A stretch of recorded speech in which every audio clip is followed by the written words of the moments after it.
ఈ దినవాక్య ధ్యానాంశం, యేసయ్య వస్తానంటే. పూర్వం చెప్పులు కుట్టుకుని జీవించే కోనాడ్ అనే గొప్ప దైవభక్తుడు ఉండేవాడు. రాత్రి తన చెప్పులు కొట్టుకి సాక్షాత్తు క్రీస్తు మరునాడు వస్తున్నాడని కలకన్నాడు. మరునాడు ఉదయం ప్రొద్దున్నే లేచి కాలకృత్యాలు తీర్చుకుని కొట్టు దగ్గర కూర్చుని క్రీస్తు వస్తాడని ఎదురు చూస్తున్నాడు. కాలం గడిచిపోతుంది, మధ్యాహ్నం అయిపోతుంది, క్రీస్తు రాలేదు. ఆఖరికి ఒక వృద్ధ బిచ్చగాడు గాయపడిన పాదాలతో తన కొట్టు దగ్గర దీనంగా కూర్చున్నాడు. కోనాడ్ ఆ వృద్ధుడి కాళ్ళకున్న పాత తెగిపోయిన జోళ్లను చూశాడు. కోనాడ్ ఆ వృద్ధుడితో, నేను క్రొత్త జోళ్ళు జతనిస్తాను అంటూ వృద్ధుని కాళ్లకు పాత చెప్పులు తీసి క్రొత్తవి పెట్టాడు. వృద్ధుడు సంతోషంగా మెల్లగా లేచి వెళ్ళిపోయాడు. క్రీస్తు మధ్యాహ్నం తర్వాత అయినా వస్తాడేమో అని కోనాడు కాచుకుని కూర్చున్నాడు. ఎంతసేపు అని ఎవరు రాలేదు.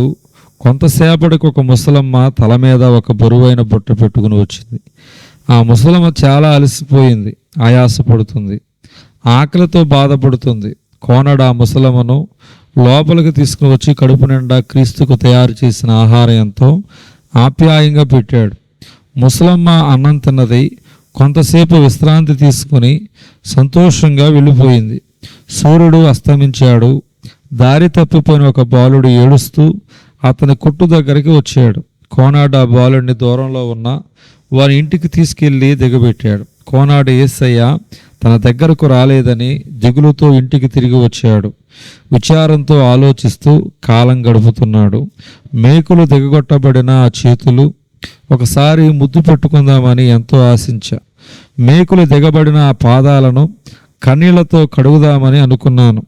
ఆ తర్వాత దేవుడు తనతో కూర్చుని భోంచేస్తాడని అనుకున్నాను అని దుఃఖం ఆపుకోలేకపోయాడు. ఎందుకు ఇంత ఆలస్యం? ఈరోజు వస్తానని చెప్పావు, మర్చిపోయావా అని తనలో తాను యేసయ్యతో అనుచుండగా ఇంతలో మెల్లగా ఓ స్వరం వినిపించింది. లెమ్ము, నా మాట నిలబెట్టుకున్నాను. స్నేహపూర్వకమైన నీ కొట్టుకు 3 సార్లు వచ్చాను. ముమ్మారు నా నీడ నీ మీద పడింది. గాయపడిన పాదాలతో వచ్చిన వృద్ధ బిచ్చగాడిని నేనే. నీవు కడుపు నిండా అన్నం పెట్టిన ముసలమ్మను నేనే. దారి తప్పిపోయి ఏడుస్తూ వచ్చిన బాలుడును నేనే అని అనగా కోనాడు తనను దర్శించిన దేవునికి కన్నీళ్లతో కృతజ్ఞతలు తెలిపాడు.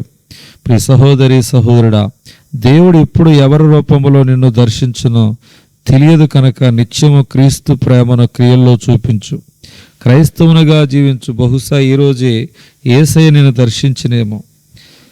నేను ఆకలిగొంటేనే మీరు నాకు భోజనం పెట్టితిరి, దప్పిగొంటేనే నాకు దాహం ఇచ్చితిరి, పరదేశిన అయినటని నేను చేర్చుకుంటుని. మత్తయి సువార్త 25:35 వచనం. ఈ నా సహోదరులలో ఒకరికి మీరు చేసిదిరి కనుక నాకు చేసిరి అని ప్రభు చెప్పాను. మత్తయి సువార్త 25:40 వచనం. కనుక మేలు చేయటి యందు విసుగక యుందుమో. గలతీ పత్రిక 6:9 వచనం. దేవుడి కొద్ది వాక్యము దేవుడు దీవించును గాక. ఆమేన్.